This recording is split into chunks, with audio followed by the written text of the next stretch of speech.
Aku lagi mandi kan, keluar pakai anduk. Terus karena waktu itu lemari aku ada di kamar mami kan, jadi aku abis selesai mandi ke kamar mami, dan di situ karena posisinya aku taunya ya aku cuman berdua sama kakak aku sama adik-adik kan, jadi gak ada orang lagi di rumah. Tapi ternyata jadi kayak kasurnya tuh di balik lemari. Oke. Ya, dan tiba-tiba ada suaminya mami aku, dan disitulah kejadian. Dan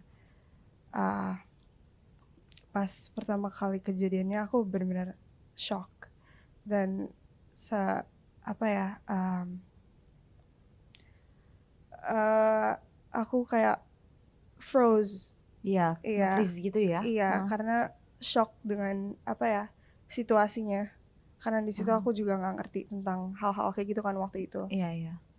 Dan kejadian, dan aku mau ngomong sama mami aku atau sama yang lain juga takut jadinya, karena aku jadi ngerasa malu atau kayak regret karena kenapa aku nggak minta tolong aja sama yang lain gitu, kenapa malah diem doang.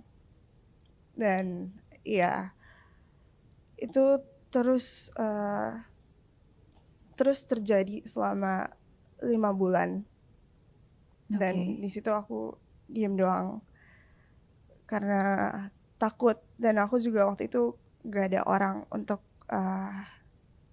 apa ya, yang bisa aku percaya Untuk cerita gitu ya? Iya, karena aku juga hubungan yang gak deket sama mami, dan waktu itu papa aku lagi di Bali, aku juga gak dibolehin kontak sama papa karena mami sempat diblok beberapa kali. Terus aku juga hubungannya gak dekat sama kakak, dan apalagi keluarga besar aku. Jadi I just kept it to myself selama 5 bulan, dan aku udah gak sanggup lagi sih. Aku udah sangat sanggup lagi, dan memutuskan untuk bilang ke mami. Dan pas bilang ke mami, reaksinya antara kayak percaya dan gak percaya. Iya.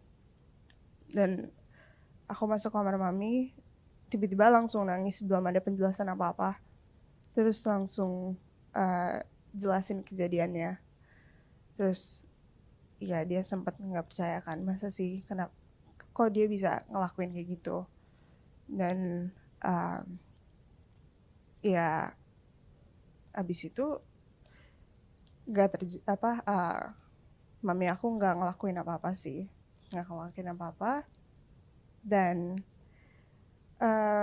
mereka ada suatu masalah rumah, dan ayah tiri aku